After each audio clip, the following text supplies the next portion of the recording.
So, buckle up because this story is quite, let's say, strange. A dating disaster for sure. Some people in my culture have arranged marriages. Even though my parents had a love marriage, I guess they felt I needed an arranged one. Today's story is about how I was coerced into meeting a guy that not only I didn't like, I actually didn't have a clue what he was saying to me. And, well, that's literally not the worst part. Okay, breathe in, breathe out.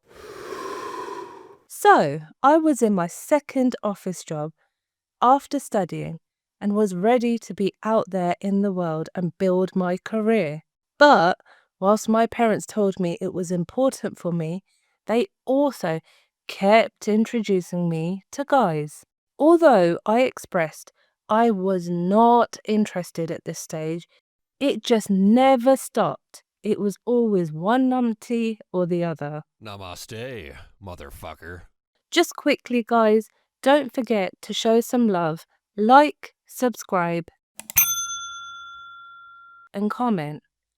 If you have a story to tell, please feel free to send it. Our email is on our page. So here's the arranged marriage down low. Guy and girl meet literally around one or the other family's house, or the person who instigates the meeting. So the people you have over is your mum, your dad, in some cases your siblings, and on the other side, it's likely to be the same, and the people that introduce you. Imagine the awkwardness.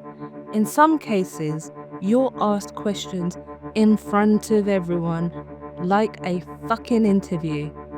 Then in some cases, you're told to go to the bedroom or a separate room and talk for like 20 to 30 minutes. Or you can get a coffee or go to a restaurant, which takes off the strain a little bit. Remember that film, East is East? Pretty much the same. But after this, you may be asked, so what's your decision then? Yep, what's your decision to marry this guy that you met like 1 hour ago? In some cases, you're given another meeting and then asked, what's your decision then? But this is where you have to be smart. And you have to meet the guy outside to get to know him without anyone knowing. Otherwise, you are going to marry someone you've known for 2 hours in 6 months. So my situation was no different.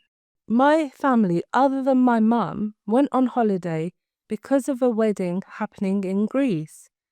I wasn't able to go because of work, and I am sure my mum stayed to keep an eye on me. I am sure of it. I didn't drive at the time, and with our culture, we had places kind of like dating sites, but it was in person, and it's not dating, it's straight marriage. So, meeting number 1, we were registered at this bureau, and on our way there, we have people beeping at us, which was strange, but we ignored it. At this point, people are signalling for us to get out. I look at my mum. Mum, something's wrong. People are telling us to get out. We need to go now. My mum, I doubt it. Just ignore them. But Mum, we should really check just in case. Nah, it will be fine. I'll turn the car off and on. Well, let's say at this point, the car was smelling like burnt plastic and my anxiety was rising higher. Fuck! Mum, look at the bonnet, it's smoking up. The smoke was entering the vents. We need to get out now. Thank God we did, because we were literally sitting on fire. Literally. Our car was set alight right underneath us. We got about a yard away and the car ignited. My mouth dropped. I was in shock, feeling faint. How does this relate to the story? Well, we were meant to go to the bureau. When we called and explained the situation, they pushed for us to come, as the guy came from Scotland. I said to my mum, I am in too much shock. I was hoping not to go, but it didn't work. So we got into a taxi, went home, got into car number 2, and went over to the bureau. So now we enter the bureau. Bearing in mind, I'm still in shock. This guy is talking to me, and the large majority of the conversation was, well, the car igniting and the near-death experience. The guy seemed okay. He was in the forces in Scotland. I agreed to meet him a second time, but this is where things got weird. We would talk from time to time, and now that I was out of shock, I realised I didn't quite understand what the guy was saying to me. I would hold the phone tightly to my ear, squinting as if it helped me decipher what he said. I am not sure how meeting number 2 came about, but we decided, well, my father did, head of the family and all, and nobody else has a say. He decided, with the guy's father, that we were going to Scotland. I wasn't sure if I was comfortable until I find out we're not staying in the hotel. No, ma'am, because we're cheap-ass mofos. We're staying round his house. Fuck me. Please evaporate me from this earth right now. I begged my dad, so did my mum, because now shit was awkward. And what if it doesn't happen? But nope, we were staying there. Upon getting to a very remote location, I find out he doesn't even live there in whatever village it was. He lived in the city 2 hours away. Okay. And we are staying here. Why? When I tell you this place was like outdated and creepy, man, it felt like there were still some souls in there. Probably the previous parents and the girls. But I wasn't going to meet the guy on the Friday, only the Saturday for breakfast for like an hour. So his mum was lovely, dad was questionable, and brother was nice.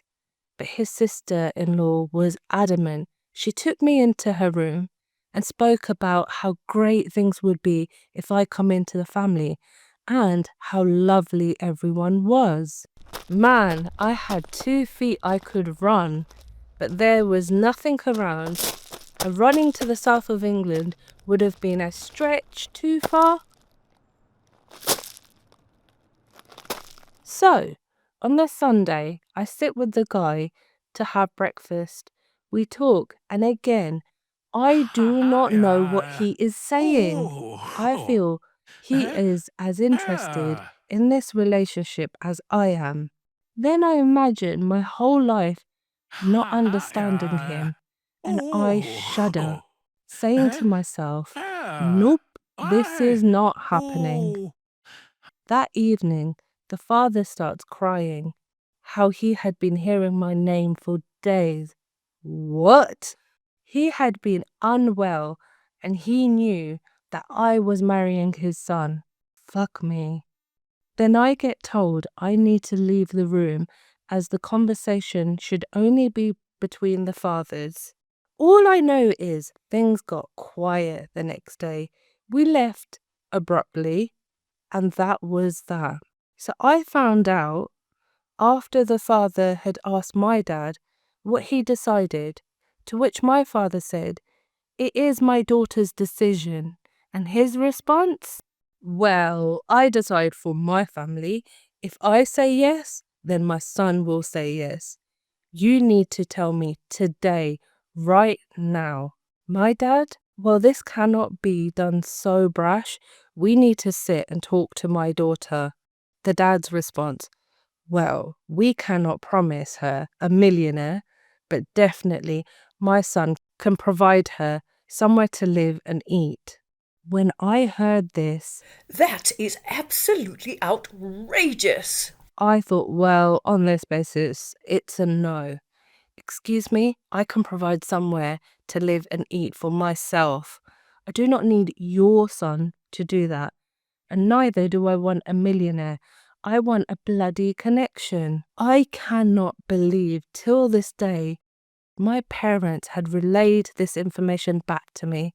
Well, you could marry him. At least he can provide you somewhere to live and eat. Hence why I don't speak to them anymore.